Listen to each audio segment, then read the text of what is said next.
కానటువంటి రైతులకు అలాగే ఈ కార్యక్రమంలో పాల్గొన్నటువంటి ప్రతి ఒక్కరికి పేరు పేరున నా యొక్క ఉదయపూర్వక నమస్కారాలు తెలియజేస్తున్నాను.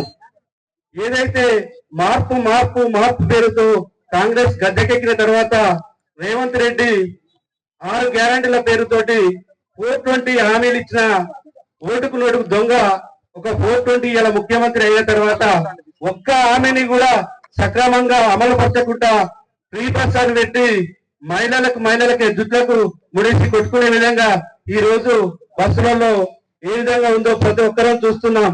అలాగే దాని తర్వాత రుణమాఫీ పేరుతో 21 లక్షల మంది రైతులకి రుణమాఫీ చేసి మిగతా రైతులందరికీ రుణమాఫీ ఎటువంటి విధంగా ఈ రోజు తను చేసే పాలన ఏ విధంగా ఉందో ప్రతి ఒక్కరికి కళ్ళ కట్టిన విధంగా ఈ రోజు కనబడుతుంది.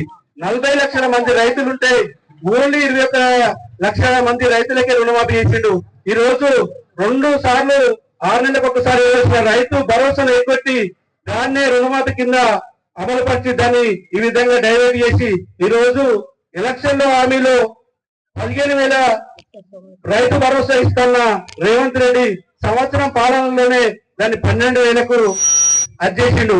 ఈ రోజు చాలా మంది రైతులకు కూడా ఎగ్గొట్టే విధంగా మన దీని పేరుతోటి ఏ కాంగ్రెస్ వాళ్ళకైతేనే రైతు భరోసా ఇచ్చే విధంగా ఈ రోజు నడుస్తున్నది. ఎక్కడ సర్పంచ్లు కూడా పెట్టే దమ్ములేని నాయకుడు ఈ రోజు ఇందిరమ్మ కమిటీల పేరుతోటి ఈ రోజు కమిటీలలో ఎక్కడ చూసినా కూడా కాంగ్రెస్ నాయకులే కనబడతారు తప్ప ఎవరు అధికారులు కూడా వాళ్ళు ఏం చేయకుండా ప్రతి ఒక్క దగ్గర ఏ విధంగా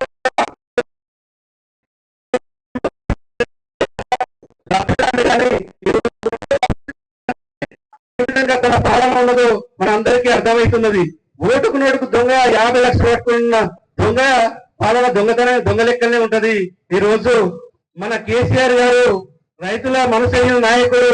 ఆ రోజు తెలంగాణ తెచ్చిన తర్వాత రైతులను అన్ని విధాలుగా ఆదుకునే విధంగా మిషన్ కాకతీయ చెరువుల ద్వారా ప్రతి ఒక్క చెరువు పూడిక తీసి అలాగే ఇంటింటికి నల్లా కల్పించి ప్రతి ఒక్క రైతుకు 12,000 రైతు బంధు ఇచ్చిండు.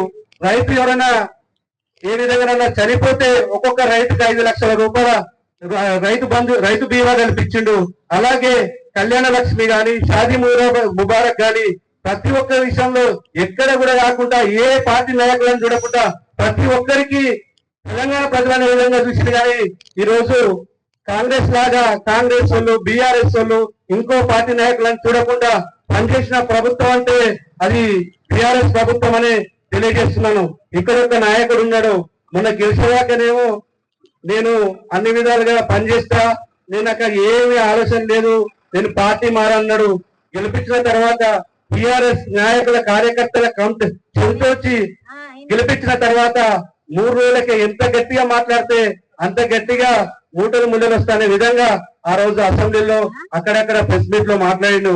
వచ్చిన తర్వాత మూటలు అందిన తర్వాత వెంటనే బిడ్డను తీసుకుపోయి ఎంపీగా పోటీ చేయించుకొని ఈ రోజు ఎంపీగా గెలిచిన తర్వాత అదే ఎలక్షన్ లో మా ఈ లింగాపురం మండలం నడిబొడ్డున ఆయన ఏమని మాట్లాడిందంటే ఇది బల్లెగూడెం తర్వాత నెక్స్ట్ 3 నెలల లోపే డబల్ రోడ్ వేపిస్తానన్నాడు. అలాగే త్రిపురం నుంచి అదే మన జనగాం కమాన్ నుంచి వెళ్ళి జీడికల వరకు 3 నెలల లోపే డబల్ రోడ్ పంపిస్తానన్నాడు. ఈ రోజు ఆయన ఏమని చెప్తాడు, నేను అభివృద్ధి కోసం మా పనిచేస్తున్నా అన్నాడు.